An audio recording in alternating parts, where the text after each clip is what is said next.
Good morning, everyone. It is the 17th of November 2023. It is Tan's day off, my partner. But she's staying home today. Her job is really taxing. And she has a few things to do at home as well. So I'm all by myself today. Ooh, so sad. But it's going to be a good day. I should be finishing about 2:30 and on the way home, and that's good. Now I don't want to talk about this stuff, but it's worrying. It really is. This war is not only Israel and Hamas are battling it out. Hamas is losing. But the Arab states are getting behind this war because they see it as end times. The start of the end times of the West. I saw one of those ayatollahs, one of those leaders, Muslim leaders, saying Israel's time has come. We will wipe Israel from the face of the earth. In a speech he was making. And then we will start on the West. Now, if you're hearing those words in Western countries, you should be worried. Because you're not going to be just fighting people in the Arab nations. If they're going to be attacking the West, they're going to be attacking the Western countries from within Western countries, calling on everybody in the Muslim faith to rise up and strike down the infidels, which is us, basically, because we don't believe in their faith. If you don't believe in their faith, you're an infidel. And it says in the Quran, when you meet somebody like that, strike off his head. It says that in the Quran. So all of these terrorists, these radical, mutilating, really violent people who believe in the Quran's faith, they are the true believers in the Quran because they're following the Quran to the letter of the law. People saying, oh, it's terrible, but they are fundamentally being faithful to their faith. All of these moderate Muslims aren't.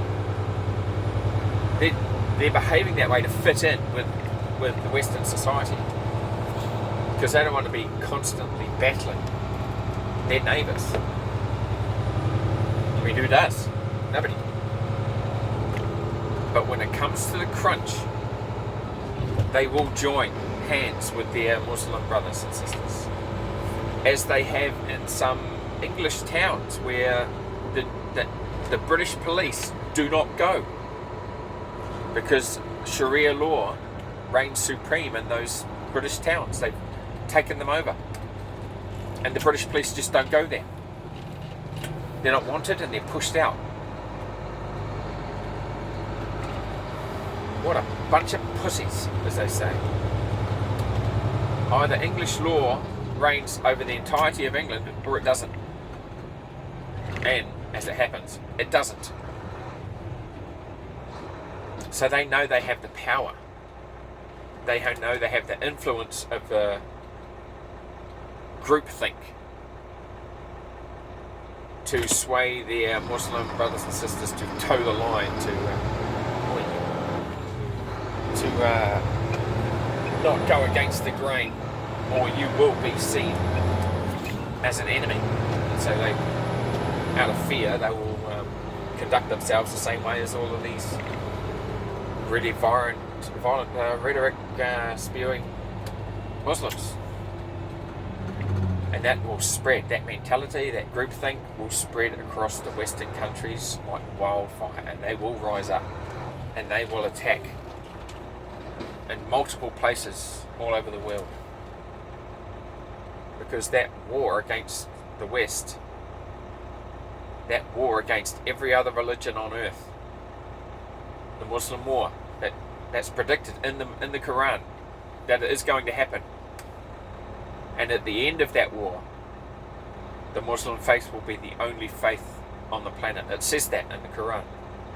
And we are at the start, I think, of that war. I don't know how long it's going to last. But when it comes down to it,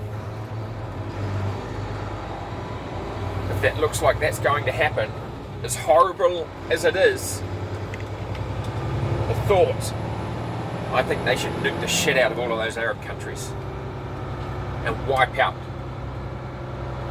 a huge chunk of that Muslim faith, to make it so horrific that they will pull their heads in and stop this jihad, this holy war that they have against every other religion and faith of the world. That is predicted in their Quran. And I think we're at the start of that war. And it's only going to grow, become more violent, not just in the Middle East, but across the world. Now, what will I do? I will stand up and fight for my way of life, just like everybody else who calls himself a man should do. I'm going to arm up when it gets closer to that time, and I'll probably go bush as well. I won't be using a gun. I've got my compound bow and a number of other household weapons, but I'd rather have a bow in a forest fight than a gun, because as soon as you use a gun in a forest, every other enemy that you're gunning for knows exactly where you are. But if you use a bow, it's a silent weapon, and people will be looking around when they see their buddy with an arrow sticking out of his chest, wondering where the hell did that come from, because there's no sound, and you're more likely to stay elusive and hidden in a forest battle by using a bow. So that's what I'll be doing when it comes to that time, when it comes to the crunch. I hope it doesn't happen. God, I hope it doesn't happen. Because I don't want to do that. But I know the reality of the situation we're in. I see it. So I have to prepare for it. And my family as well. And it's a scary, scary time. There just seems no end to this, and it's growing. You look at all the protests throughout the world. Those protests will become affirmative action. Emphasis on the word action. Because they will rise up, people of that faith, and they will start killing indiscriminately the infidels around them, if they want to keep themselves safe from their own faith. Because if they don't do it, they will be seen as an enemy and they'll be killed. So that's all my thoughts on that matter today. Oh my God, it's so depressing. It's depressing, but it's reality. And if you're not willing to face reality and do whatever needs to be done to protect you and yours, you deserve to lose everything you've got.